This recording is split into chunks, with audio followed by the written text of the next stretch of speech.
You spent an even greater amount, probably, of time traveling domestically.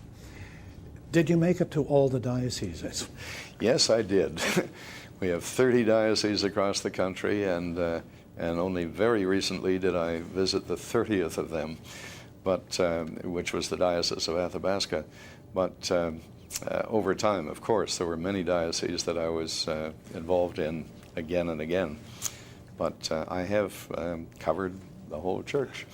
It's a huge challenge in that the first item in the job description of the primate is to have a pastoral relationship with the whole church.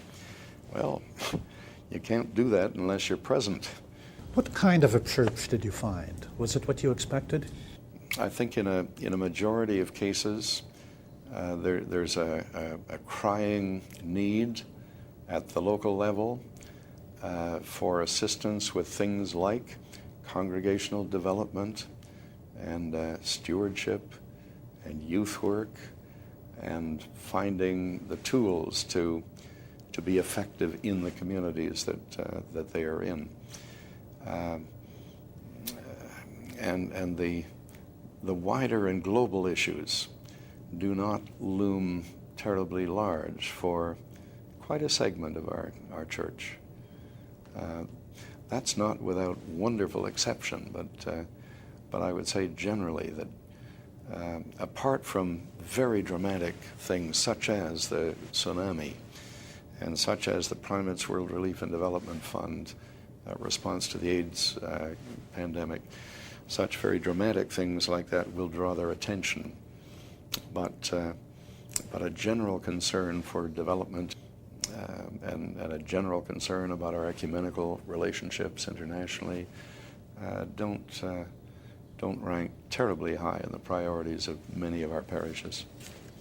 You've seen in the past 3 years, I suppose, more of the country than most Canadians do in a lifetime. What has that meant to you as a Canadian? Well, I'm a fifth-generation Canadian, and I'm about as Canadian as they come.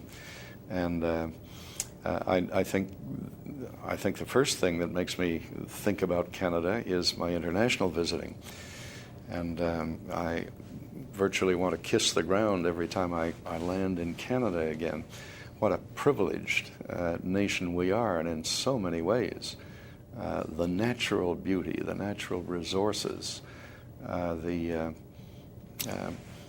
ethos that makes us Canadian. And to comment on that, one thing that I've observed, and I hope will echo with a number of people watching this, is that whether it be French or English,